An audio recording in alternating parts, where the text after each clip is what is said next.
Varsity জীবনে আমাদের সবারই কিছু গল্প থাকে যা আজীবন মনে রাখার মতো।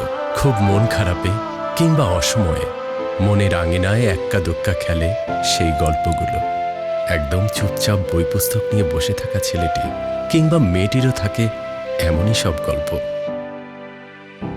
আমাদের এই গল্পের চরিত্র অবশ্য বই পুস্তক নিয়ে পড়ে থাকার মতো মানুষ না, তবে তার দিন থেকে রাতের সব গল্পগুলো ভার্সিটি ঘিরেই।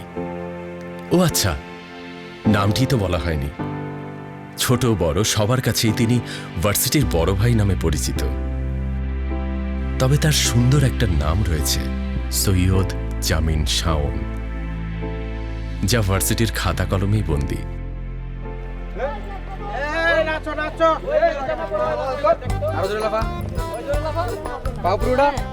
চুলগুলো কাটতে হবে।